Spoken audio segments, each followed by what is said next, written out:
TV soap news and spoilers would like to dedicate this video to those who missed it, but the story happened in Salem this past week, June 26th to June 30th, 2023, before entering the new week, because our channel will recap for you the outstanding, fascinating stories that happened in the past week. Before Days of Our Lives fans follow those stories for the next week, for July 3rd, 2023. Hope you will support our videos. The intriguing story of the past week was the one involving Megan's plot to get rid of Stefan, as well as the cooperation of Leishan and Rolf, who returned to help Megan brainwash Harris.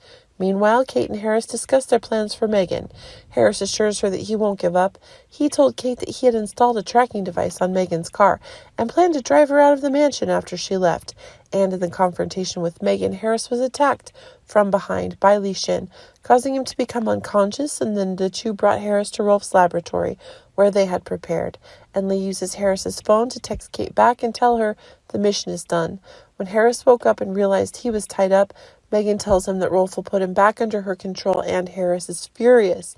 He tells her it won't work this time, but Megan is daunted, grinning as Rolf prepares to get down to business with Harris. Rolf then completes the procedure on Harris and gives Megan a serum to inject into EJ and Kristen in order to erase their memories of her kidnapping them. When Harris awoke, Rolf gave him instructions and set him on his way. Rolf assured Lee that the procedure was complete and everything would go according to plan. We also see Kate texting Harris and Lee texting her back from Harry's phone, telling her that everything went according to the plan. She invites him out for a drink, but he tells her he's still busy with Megan. However, when Chad and Megan and Stephanie arrive to check up on Kate and tell her that they're on their way to the engagement party, Megan throws for Gabby and Stefan at the bistro. Kate is suspicious of Megan throwing a party while she is said to be on her way to a secret location with Harris. Then, when Kate couldn't contact Harris, she decided to find out what was going on and went to the bistro.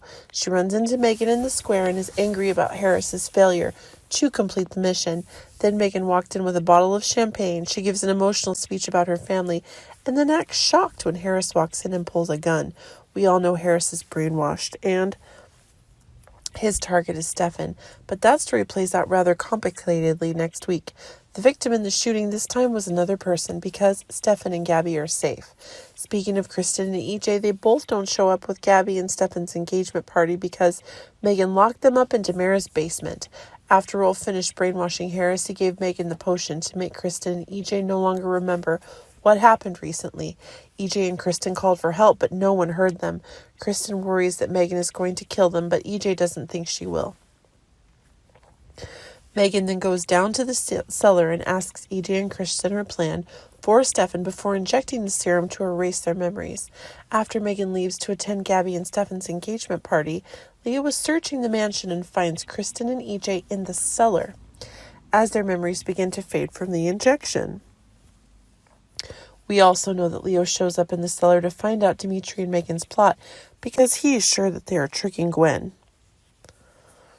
But maybe trouble will come to Leo next week when EJ and Kristen don't remember what happened and assume that Leo has kidnapped them. Talking about the story that's been interested in the past week is the story related to Abe's. Whitley hired a young man to pose as Abe's son and come to see him. While his vague memory, Abe thinks that Jerry is a cheater and makes Jerry worried.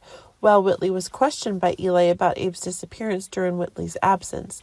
Although Whitley gave a good reason, she was afraid that Abe's story would get in trouble, so she came up with a daring plan to make everyone believe that Abe was dead. We then see that Jerry was telling Raffi and Eli that he saw a man fall and hit his head on a stake before falling into the water. Raffi and Eli find fresh blood on the stake and Abe's hospital bracelet. Next to it, Jerry identifies the image of Abe as the man he saw walking into the water. After determining the blood stain at the scene was Abe's and they could not find any more clues, finally Raffi is forced to deliver the heartbreaking news to Paulina. However, Paulina refuses to accept what they are there to tell her and breaks down. With the story involving Abe and his loved ones facing the great loss, that's why we'll see Lonnie back next week. Her appearance could be a great opportunity for everyone to find Abe more easily, since she'll be involved in this disappearance case. Talking about Sloane, she wants to conceive Eric's child, and again she convinces Eric. And when they kissed and she told him she wanted to start trying to get pregnant after they make love, Eric tells her that he doesn't want them to have children just because he wants children. Sloane assures him that she wants a baby too, and they talk about why she wants one. Both were so hungry, so they decided to go for dinner. Because the story involved Abe, the dinner didn't take place. Sloan goes to see Colin at Salem PD. Here, Sloan confessed to giving Nicole her DNA instead of Eric's. She told her brother that the baby could still be EJ's, but she's not sure because it could also be Eric's. She also shared that she will make up Eric by giving him a child that's sure to be his. Will the secret of Sloan be revealed or not? Meanwhile, Eric has had time to spend with Nicole because he worries Nicole is devastated by the news regarding Abe. Because Nicole and Abe have a special relationship anyway, Nicole considers Abe as her father and always respects him. So Eric appears to comfort her as she deals with Abe's death. Then Nicole gets hurt, which worries Eric, and he wants to go find EJ. But she tells him that EJ is out of town and she doesn't know where he is and when he will be back. Eric worries that EJ is abandoning Nicole and the baby, but Nicole tells him that's not what's happening. She was in pain again, and Eric took her to the hospital, and I'm sure she will be updated with news regarding E next week. The story of Xander and Chloe has evolved this week. Together they have overcome the emotional part with ex-lovers. During that talk, Chloe and Xander talk about his encounter with Dimitri and his feelings for Gwen. He assures her that he cares for Gwen for all they've been through, but doesn't have any romantic feelings for her and has nothing to worry about. Chloe tells him about her conversation with Nicole, and then they kiss. Things get more hectic, and Xander asks if she's ready to take the next step. Chloe says she's right, and they make love. After both agree that they have no regrets before making love again. How long can this love affair last, when the secret of Sarah's pregnancy with Xander's child is still being concealed? Those are the stories that happened in the past week. Thank you for watching our video. Hope you guys have a nice weekend. Our TV channel, Soap News and Spoilers, is the place for those who want to know how the Salem story goes, as well as great Days of Our Lives updates and news. So subscribe to our channel to get what you want. Bye-bye.